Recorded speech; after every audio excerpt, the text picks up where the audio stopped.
Hi everyone, I am Rubina Said with my channel Wise and Very. Um, First of all, I have to apologize to people who came to my in-person seminar for the delay in uploading this seminar. But the good news is that it's finally here. I have divided this into several parts, and I don't know how many parts it would be divided into. I haven't decided, but it really depends on how much I would speak. But this is part one of it, and it's about the role of food in inflammation. If I go on internet, and if you go on internet, you find a lot of material on this topic. But I believe that this is unique in a way that it's my based on my personal experiences and my research. If you take my upbringing out of this seminar, it would be a very regular seminar on inflammation. So I would be sharing some of my very personal experiences with you. I do believe that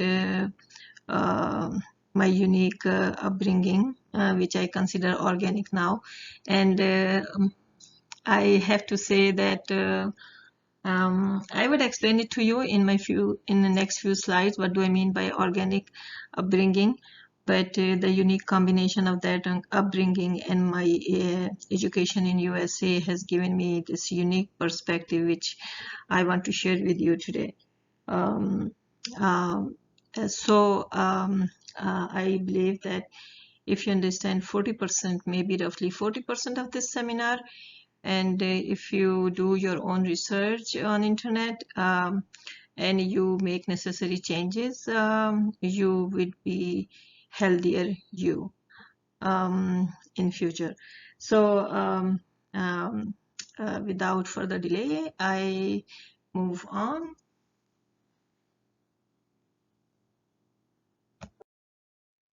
This slide is about my education and experience. I will not read through it, but if you are interested in going through my qualification, you can stop the video here and read through it. I am moving on.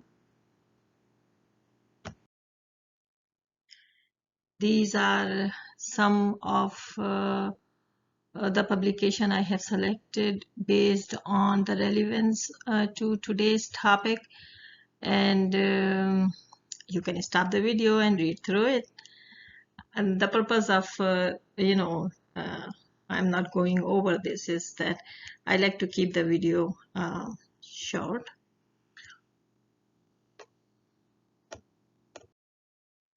Obviously, no content of this presentation should ever be used as a substitute for direct medical advice from your doctor, as I am a researcher and a scientist, and I am not a physician. The talk is about the prevention of inflammatory disorders and conditions. This presentation suggests take-home messages at the end of this long series. However, these messages are for healthy individuals. So if you have a condition or a disease, your immune system is compromised, and that in that case you should seek your physician's advice, more preferably a nutritionist too, because I think that nutritionist has a big role to play to maintain a disease or a condition. The focus of this talk is not to tell you what to eat, because everyone knows farm to table. The focus would be how what you eat would affect your health in general and your immune system in particular. So you can get ready for it. At the end of the talk, maybe I would suggest few things, but the focus of the talk is not that. So as you may have noticed that we have more hospitals, more doctors, and more medicines than ever before, but we are sicker than ever. Why is that? If you see in America, USA is more interested in medicine, and here are some numbers. Um, so on the left panel, you would see that there are some top 10 countries spending the most on the medicine, and United States is by far the leading country that spend the most on the medicine. But if you go on the right side of the panel, where the spending on the healthcare is mentioned, so this horizontal bar is US totally spending, and US spend, this green bar is the prevention. This blue bar is the inpatient and outpatient spending, and you can see here is the key. So the smallest bar is the bar that is for prevention, the green one. And US spend 3% of the total spending on prevention. So taken together, you can see that America seems to be interested in medicine and not on prevention. But if you are in health problems, you see that if this prevention bar spending goes bigger, all other boxes potentially be shrinking. So if America is not interested in this, you should be, because this is your health. What inspired the talk is actually my upbringing. And I actually, when I came to US, I was, since I was seeing few things that I think it doesn't make sense. And I was raised organic. What does it mean by organic upbringing? I was raised by parents who were nature lovers. My mother would talk about nature like nature is alive. Nature is a living thing.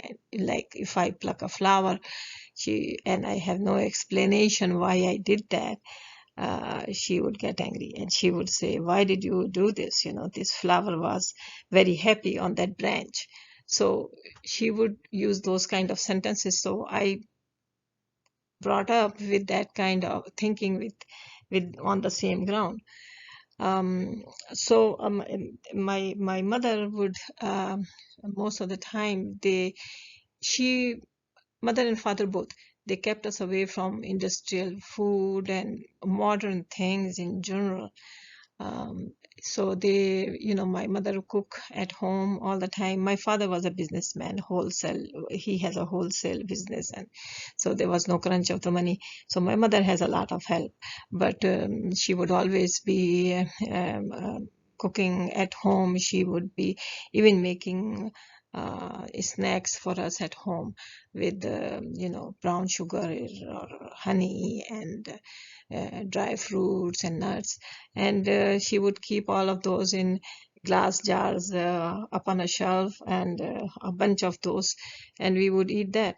And having said that, when we go to birthday parties or something, we are allowed to eat cakes and this and that. But my point is that I really never developed the taste for it to this date. Um, Soda is not something that's appealing to me, or cakes. I would eat all of those things, but it's not that I do not feel craving for those things. Same for fries and all different kind of things. Anyway, my father was the same way. He always have pets at home. So in the backyard we would have goats, sheep, chickens, and I have 6 other siblings, and we were playing in the backyard all the time. And so in that kind of environment, my mother, if we um, ever get sick, she would catch those things immediately. She would go in the kitchen and make something and uh, give it uh, to us before the bed or early in the morning, and in a couple of days we're good to go. So she would hardly send us to the doctors. So we were not very exposed to those modern medicine either. Um, she would send us to doctors if we have a fever for a day or so, and her spices in the kitchen didn't work, and that's the only time she would send us to the doctor or homeopathic. Yeah, her preference was homeopathic doctor, but every now and then we go to see a doctor. But I hardly remember getting actually that sick in my childhood. To this date, I am really, thank God, quite healthy. So when I am all grown up. I came to US, and I see a very, very strange phenomenon. And the strange phenomenon is that I see people stock up on medicine. So they stock up on painkillers, cold and flu medicine, Pepto-Bismol and Bismol, and a lot of just regular medicine. And that was so strange for me to see. Um, and that was the case for my husband too. So when I got married, I see every now and then when we go to pharmacy, there was a CVS at the end of the street, and where we were living, and he would buy that stuff and stock up. And so I saw it for a few times, and I didn't say anything for a few times, but then after a few visits, I actually asked him, why would you buy those things? And he said, oh, just in case if he gets sick, the medicine is at home. And I said, like you're not really giving your immune system to actually kick in and, heal your body. And and he didn't say anything, and that's about it. Few years went by, maybe 10 or 15 years, and now I see that he doesn't do that anymore. So I asked him, why you don't do that anymore? And he said, I see you air in, air out without popping a pill. You must be doing something right. And that was something very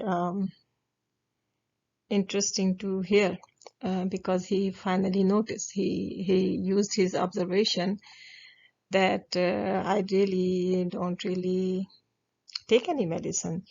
And he's the one who takes a flu shot every year, but he would get flu like, 10 to 2 weeks, down. And if I don't really get flu, but whatever I get is something in between flu and cold. And in 2 days, without taking any modern medication or anything, just whatever my mother was doing, just the soups and, keep myself warm and all those things. And I am good. Third day up and running. So then we are two different people, immunologically different people. He is the third person who is also part of my family. He's my first cousin. He's my mother's sister's son. So both the sisters, my mother and my aunt, was raised by the same mom. So our home in terms of food and upbringing was pretty same. But that cousin of mine, very early on, had, in his late 20s, late teens, he had piles, and in mid 20s he developed rhinitis, and so he was in a big mess. His health is in a big mess, and I always wanted to ask him, when I got here and learned research and all, I always wanted to ask him what did he do to get into this mess. And thanks to internet, I have got into regular communication with him, and I asked him, and he said, I remember that my father gave me the pocket money, and during the school breaks and after the school, I was just buying junk food and eating it. And that junk food has given me chronic constipation, and then he became sick with piles. So there are three different immunologically different people, and we'll look at it from all angles and see how this can be explained through research. To give you a brief introduction of every topic I go over. It's for general public, so some of you may not have any biology background, so some of the stuff may be very easy for some viewers and not for others, so please be patient. So this presentation, in terms of topic, would be divided into three. First, I would explain animal diet versus plant diet, and a little brief introduction of immune system. Then in the second topic, I give some introduction of inflammation. And then the third one would be dietary inflammatory index and take-home message. These three are, in terms of topic, would be three, but how many parts that would be, I haven't decided. So, there may be 6 to 7 parts of it, or maybe, but, I would keep uploading as I prepare them. Thank you for listening to part 1 of this seminar series. I will upload part 2 soon. Bye.